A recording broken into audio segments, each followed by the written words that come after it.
students, welcome to Pharmacy Notes by US. Today we discuss history of pharmacognosy. So let's start.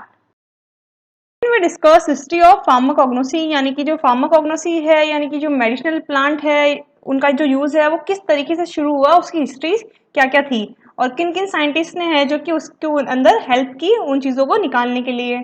तो history of pharmacognosy की अगर पर बात करें तो in early primitive mans went in search of food and eated random plant parts by the action they explore the use like means कि जो primitive men's थे, जो पहले के आदमी थे, आदिवासी या फिर उससे भी पहले के जो लोग थे, वो खाने के लिए जाते थे, रैंडम सर्च होती थी फूड के लिए और उस समय जो भी उन्हें कुछ मिलता था, चाहे वो प्लांट सोर्स हो चाहे वो एनिमल सोर्स हो, उन्हें वो ईट करते थे और उन्हें लगता था कि हाँ भाई इनका जो एक्शन है वो इस तरीके से बॉडी पर आ रहा है। उस हिसाब से उन्होंने हिट एंड ट्रायल से उनका मेडिकल यूज भी देखा और साथ ही साथ उन्हें फूड के हिसाब से भी एक्सप्लोर किया। उसके अंदर उन्होंने 5 तरीके से उन चीज़ों को देखा कि first of search of food यानी कि भूख के लिए या फूड के हिसाब से उन्होंने सर्च करने की कोशिश करी। तो if no harmful effect plant considered as edible herbs and species are identified by them यानी कि सबसे पहले जो प्रीमिटिव मैंस थे उन्होंने फूड को सर्च किया।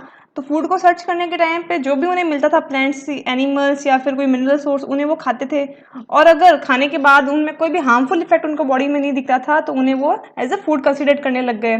और उसके दौरान उन्होंने काफ़ी सारी स्पाइसेस और जो हर्ब्स हैं जिन्हें आज भी अपन फूड के रूप में यूज़ करते हैं उन सारों को आइडेंटिफाई किया।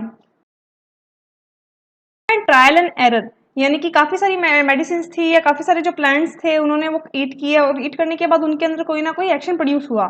उस एक्शन के दौरान उन्होंने ये पता लगाया कि ये प्लांट है जो पर्टिकुलर ये एक्शन प्रोड्यूस करता है, तो इसका कोई एंटी अपनी बॉडी में इफेक्ट हो रहा है तो अपन उसे ट्रीट करने के लिए इस प्लांट को खा सकते हैं। जैसे कि सपोज उन्होंने कोई प्लांट खाया जिससे उन्हें डायरिया या फिर लूज मोशंस हो गए, तब उन्होंने क्या किया कि जब उन्हें कॉन्स्टिपेशन हो रहा था तो तब उसे एज अ पर्गेटिव यूज करना शुरू कर दिया। तो वो एक तरीके से एक मेडिसिनल इवोल्यूशन ही हुआ एक प्लांट का, by searching a plant and by searching a food.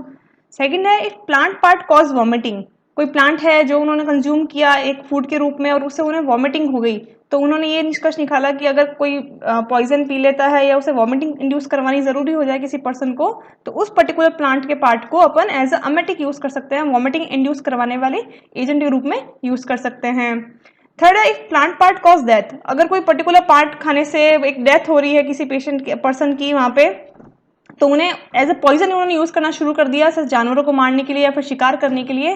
तो वो लोग क्या करते थे, उस पर्टिकुलर जो पार्ट है प्लांट का उसका एक्सट्रैक्ट बना के उन्हें एरोस के आगे लगा लेते थे। तो एरो पॉइजनिंग के अंदर किसी एनिमल को किल करने के लिए, शिकार करने के लिए वो उसे यूज करने लग गए। यानी कि जो भी मेडिसिनल हिस्ट्री है वो सारी की सारी हिट एंड ट्रायल पे आई है, यानी कि आपने ट्रायल किया या तो वो एरर हुआ या फिर वो सक्सेसफुल हो गया।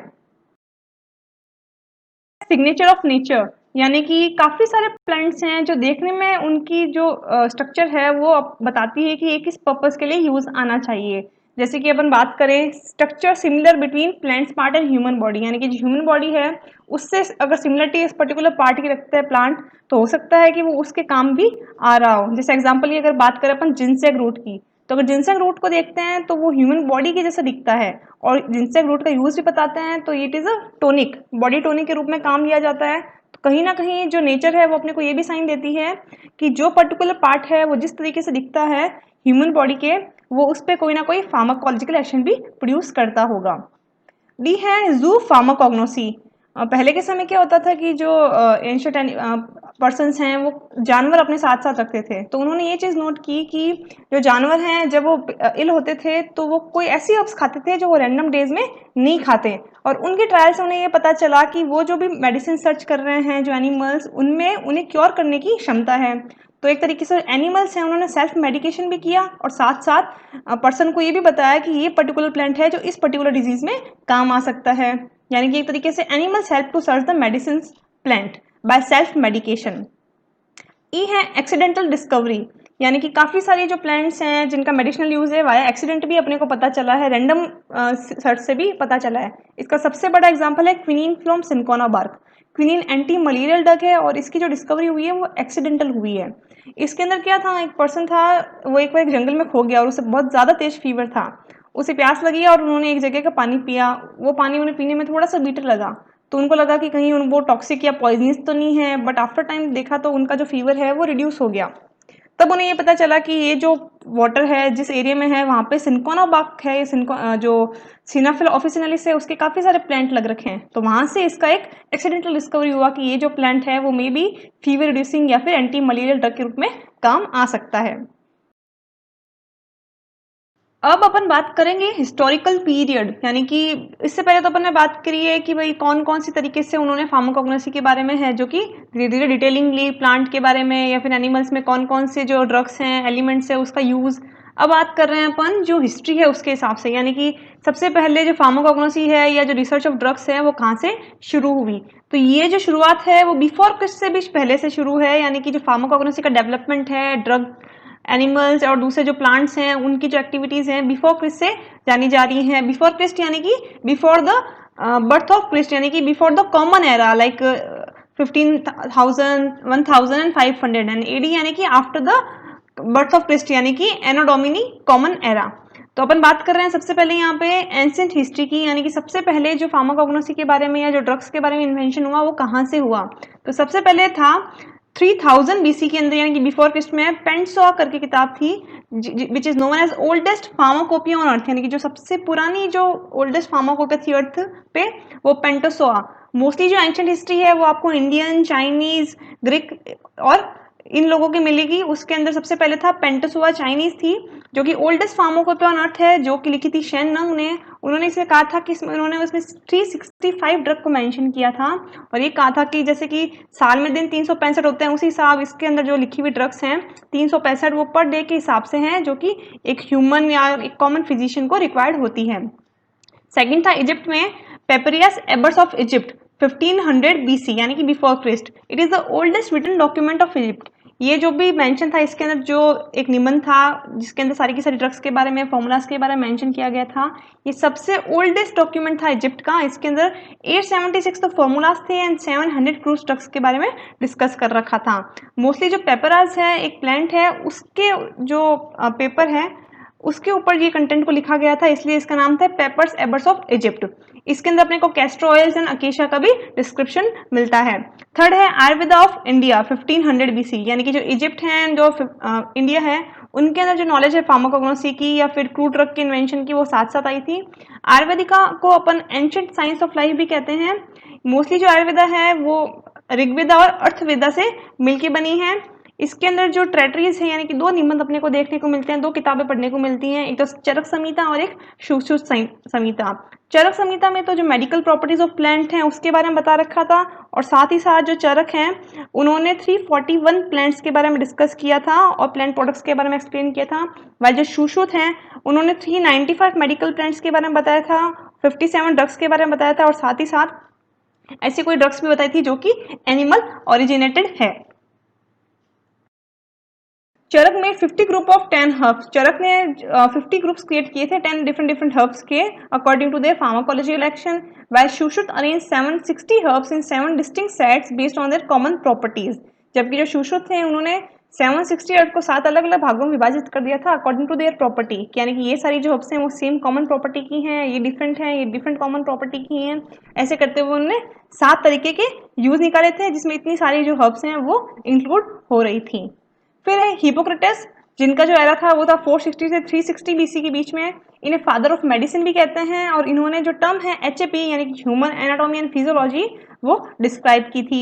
फिर एरिस्टो, उनका जो समय था रिसर्च का वो था 384 टू 322 BC बिफोर क्रिस्ट। इन्हें एनिमल किंगडम की स्टडी की थी जिसमें उन्होंने 500 से ज़्यादा प्लांट्स के बारे में भी स्टडी की थी। इन्हें फादर ऑफ बायोलॉजी भी कहा जाता है। फिर थियोफ्रास्टस, इनका समय था 370 से 284 BC। इन्हें प्लांट किंगडम की स्टडी की थी और इन्हें फादर ऑफ बॉटनी भी कहते हैं। फिर पेंडेनियस डिकोरोडाइस, जिनका जो समय था वो था 40 टू 80 AD यानी कि आफ्टर क्रिस्ट। इन्होंने एक किताब लिखी थी डी मेट्रिया मेडिका जिसके 5th वॉल्यूम्स थे और जिसके अंदर 600 से भी ज़्यादा प्लांट के बारे में, उनकी मेडिसिनल प्रिपरेशन, उनका कल्टीवेशन, उनके यूज़ के बारे में लिख रखा था। फिर है गैलन, इनका जो समय था वो था 131 से 200 AD बिफोर क्रिस्ट के टाइम पे। गैलन फर्स्ट फार्मासिस्ट है जिन्होंने फॉर्मुलेशन के बारे में बताया था कि भाई आप मेडिसिन को इस तरीके से फॉर्मुलेट कर सकते हो, आप फ्रूट को इस तरीके से फॉर्मुलेट करते हुए इसका फार्माकोलॉजिकल एक्शन प्रोड्यूस कर सकते हो। गैलन ही फर्स्ट आदमी था जिन्होंने एक्सट्रैक्शन मेथड भी निकाला कि कोई प्लांट है उसको आप अगर डिकॉक करोगे, एक्सट्रैक्ट करोगे, तो उसका जो एक्सट्रैक्शन है उसे भी अपन यूज़ कर सकते हैं। उसके दौरान उन्होंने गैलेनिकल फार्मेसी की बात की, जहाँ पे एक्सट्रैक्शन की सारी जो पद्धतियाँ हैं उन्होंने बताई। फिर है अर्ली मॉडर्न एरा, जो 16 टू 19 सेंचुरी में है। सबसे पहले जो था वो प्लांट के बारे में डिस्कवर करना कि वो ये प्लांट ये यूज़ कर रहा है, ये इस तरीके से यूज़ आता है। जब ये पता लगने लग गया कि हाँ भाई ये प्लांट है जो ये यूज़ आता है, अब इस प्लांट के अंदर पर्टिकुलर कौन सा पार्ट है और पर्टिकुलर कौन सा केमिकल कॉन्स्टिट्यूएंट है जो कि ये फार्माकोलॉजिकल एक्शन प्रोड्यूस करता है, वो मॉडर्न एरा के अंदर आइसोलेट होना शुरू हो गए।